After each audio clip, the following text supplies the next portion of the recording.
প্রিয় ভিউয়ার্স সকলকে স্বাগত জানাচ্ছি। আমরা এখন দাঁড়িয়ে রয়েছি আমাদের ড্রাগন বাগানে। আমরা স্ক্রিনে যে ছবিটা দেখতে পাচ্ছি, আমরা কিছুদিন যাবত এই সমস্যাটার কিন্তু সম্মুখীন হয়েছি। এটা আসলে কি ধরনের রোগ, কী বা এর প্রতিকার, আমরা মূলত এই বিষয়টা নিয়েই আজকে কথা বলতে চাচ্ছি। আমাদের সাথে থাকার জন্য সকলকে অনুরোধ জানাচ্ছি। দর্শক, কে কোথা থেকে আমাদের ভিডিও দেখছেন সকলে একটু কমেন্ট করে আমাদেরকে জানাবেন। দর্শক, আমরা এই যে পোকাটা দেখতে পাচ্ছি, এই পোকাটার নাম হচ্ছে রুগোস স্পাইরালিং হোয়াইট ফ্লাই। এটা আপনার মাছি জাতীয় একটা পোকা। সাম্প্রতিক যেটা দেখা যাচ্ছে, বাংলাদেশে প্রায় 65 এর বেশি প্রজাতির গাছে কিন্তু এই পোকার আক্রমণ আমরা দেখতে পাচ্ছি। আমরা এই যে ড্রাগনে এটা কিন্তু সাম্প্রতিক কিছুদিন কিন্তু এটা দেখতে পাচ্ছি, এর আগে কিন্তু এটা ছিল না।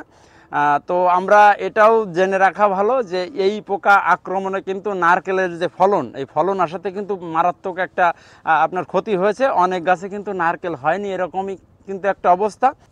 এই পোকার কাজ হচ্ছে গাছের রস চুষে খায়। আপনার ড্রাগনের যে সমস্যাটা করছে এরা, আমরা যেটা দেখতে পাচ্ছি, এরা সাধারণত জালি ডগায়, মানে প্রাপ্তবয়স্ক যে পোকা আছে, এরা সাধারণত ড্রাগনের জালি ডগায় বসে বসে ওখান থেকে কিন্তু রস চুষে খায়। আর রস চুষে খাওয়ার পাশাপাশি এরা যেটা করে, যে মধু মিশ্রিত যে আপনার রস আছে, হানিডিউ বলে যেটাকে, সেটা কিন্তু এরা ত্যাগ করে যায়। আর যখন এই মধুরস ত্যাগ করার ফলে ওখানে কিন্তু আপনার কালো রঙের একটা ছত্রাকের কিন্তু জন্ম দিয়ে যায়। আর এই কালো রঙের ছত্রাক যখন প্রচুর পরিমাণে এখানে আপনার জন্ম দিয়ে যাবে, তখন কিন্তু আপনার গাছের শালক সংশ্লেষণ প্রক্রিয়া কিন্তু মারাত্মকভাবে ব্যাহত হবে। আর যখন শালক সংশ্লেষণ প্রক্রিয়া ব্যাহত হবে, তখন যেটা ক্ষতি হবে, গাছের কিন্তু আপনার চেহারা নষ্ট হয়ে যাবে, গাছের বাড়ান্ত কমে যাবে। আর আমরা সকলেই কিন্তু এটা খুব জানি যে গাছের যখন বাড়ান্ত কমে যায়, তখন কিন্তু ফলনেও কিন্তু মারাত্মক একটা ইফেক্ট পড়ে। এক্ষেত্রে এই যে ছোট টাইপের যে পোকা, এই পোকাটাকে কিন্তু আমাদেরকে একেবারে ছোট করে দেখলে চলবে না, এটা কিন্তু মারাত্মক একটা ক্ষতির সম্মুখীন হতে পারে। নারকেলে যেমন মারাত্মক একটা ফলনে ব্যাহত হয়েছে, যে ড্রাগনও যে এটা হবে না, এটা কিন্তু আসলে বলা যায় না, এটা ড্রাগনও কিন্তু আসতে পারে। তো এখন আমাদের এই পোকার কিন্তু প্রতিকার অবশ্যই করতে হবে। তো প্রতিকার হিসাবে আমরা যেটা করতে পারি, এটা ইমিডাক্লোরোপিড গ্রুপের যে কোনো একটা ঔষধ যদি স্প্রে দেওয়া হয়, তাহলে আমরা যেটা দেখে থাকি যে এই পোকা কিন্তু আপনার ধ্বংস হয়ে যায়। আমরা এটা আমাদের জমিতেই কিন্তু দর্শক আপনার লেগেছিল বা লেগে আছে। আমরা যেটা স্প্রে দিয়েছি ইমিডাক্লোরোপিড গ্রুপের, আমরা কনফিডারটা কিন্তু স্প্রে দিয়েছি, আমরা স্ক্রিনে ছবিটাও দিয়ে দিয়েছি। আর এর মাত্রাটা হচ্ছে, আমরা সাধারণত দেখতে পাই যে এটা কিন্তু প্যাকেট সিস্টেমে পাওয়া যায়। এক এক প্যাকেটের দাম ওইরকম 35-40 টাকা এরকম হবে আর কি, ওটা আমার সঠিক খেয়াল নাই। এক এক প্যাকেটে কিন্তু 2 গ্রাম করে ঔষধ থাকে। আর এই 2 গ্রাম ঔষধ আপনার 16 লিটার পানির সাথে কিন্তু সুন্দরভাবে মিক্সার করে আপনার স্প্রে দিতে হবে। আর আমরা এর সাথে যদি কোনো ঔষধ দিতে চাই, এক্ষেত্রে মনে করেন মাথায় দেওয়া যে শ্যাম্পু আছে 1 টাকা দামের, আমরা প্রতি 16 লিটার পানিতে কিন্তু একটা করে শ্যাম্পু দিতে পারি, দিয়ে কিন্তু স্প্রে যদি দেওয়া হয়। আর এটা মোটামুটি আপনার স্প্রেটা দিতে হবে বিকাল টাইমে। আমরা সাধারণত যেটা দেখে থাকি, এই পোকা কিন্তু দিনের বেলায় সূর্যের আলো যখন থাকে তখন কিন্তু এদের দেখা যায় না। সূর্যের আলোর তেজ যখন একটু কমে যায়, তখন মোটামুটি দেখা যায়। আমরা যেটা লক্ষ্য করে দেখি যে সাধারণত 3টা, 3:30টার পর থেকে 1টা-2টা দেখা যায়। যত বেলা বাড়তে থাকে, এরা কিন্তু আপনার জমিতে বেশি পরিমাণ দেখা যায়। আস্তে আস্তে যখন সন্ধ্যা হয় তখন আরও বেশি, রাত যখন হয় তখন কিন্তু আরও বেশি। এক কথায় কিন্তু বলা যায় এরা নেশাচর প্রাণীর মতোই খানিকটা।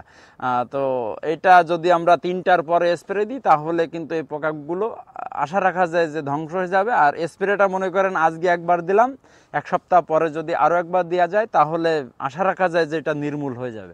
তো দর্শক, এটা আপনি যদি আপনার ড্রাগন বাগান থেকে থাকে, তাহলে আপনি খেয়াল করে দেখতে পারেন যে আপনার বাগানে এই পোকা লেগেছে কিনা। এটা যদি লেগে থাকে, যে মনে করেন প্রথমে কিন্তু আপনি দেখতে পাবেন 2-1টা ডালপালায় এরকম, তারপর আস্তে আস্তে কিন্তু আপনার মারাত্মক আকারে ধারণ করে, আস্তে আস্তে আপনার বেশি পরিমাণ হয়। আমরা বেশ কয়েকটা ড্রাগন বাগানে দেখেছি। আমরা লক্ষ্য করে যেটা দেখতে পাই, যে ড্রাগন বাগানের পাশে সাধারণত নারকেল গাছ আছে, সেখানেই কিন্তু এই আপনার পোকাটার কিন্তু আক্রমণ হয়েছে। আমাদের এই যে বাগানের পাশে যেটা দেখতে পাচ্ছেন, এখানে এই যে নারকেল গাছ, এই নারকেল গাছে কিন্তু দর্শক আমরা যদি খেয়াল করি, তাহলে দেখতে পাবো যে প্রচুর পরিমাণ কিন্তু আপনার এই পোকাটা লেগে আছে। এরা দিনের বেলায় যেটা করে, পাতার তলে সব কিন্তু আপনার এই পোকা, ঠিক আছে। এরা বিকাল টাইমে ওখান থেকে আপনার এই ড্রাগন বাগানে চলে আসে, এখানে এসে মনে করেন যে বিস্তার লাভ করে আস্তে আস্তে আস্তে আস্তে মনে করেন সারা রাত এখানে হয়তো বা থাকে, সন্ধ্যায় আপনার সকাল বেলায় আবার যখন সূর্যের আলো উঠবে তার আগেই এরা এদের সেই নারকেল গাছের তলে যে পাতার তলে এখানেই কিন্তু আপনার বসে থাকে। এক্ষেত্রে এই যে পোকাটা যদি আপনার লেগে থাকে অবশ্যই কিন্তু আপনাকে সঠিক একটা ব্যবস্থা নিতে হবে। আমরা এই যে ইমিডাক্লোরোফিট গ্রুপের এই যে কনফিডারটা স্প্রে দিয়েছিলাম, দেওয়ার পরেই কিন্তু আমরা দেখলাম যে আসলে এই পোকাটা স্প্রে দেওয়ার সাথে সাথে আর কি মারা যায়। আর আমাদের এই আপনার যুক্তিটা দিয়েছিল আমাদের উপজেলা কৃষি অফিস, আমি স্যারদেরকে অসংখ্য ধন্যবাদ জানাই যে এখানে দেখানোর সাথে সাথে স্যার কিন্তু বললেন যে এখানে যদি আপনার ইমিডাক্লোরোফিট দেওয়া হয় তাহলে এই পোকাটা নির্মূল হয়ে যাবে। তো দর্শক, সকলের সুস্বাস্থ্য এবং দীর্ঘায়ু কামনা করে আমাদের আজকের ভিডিও আমরা এখানে শেষ করছি। আমাদের ভিডিওর কোনো অংশ যদি আপনার ভালো লেগে থাকে অবশ্যই আমাদেরকে একটু কমেন্ট করে জানাবেন। সকলে ভালো থাকবেন, সুস্থ থাকবেন।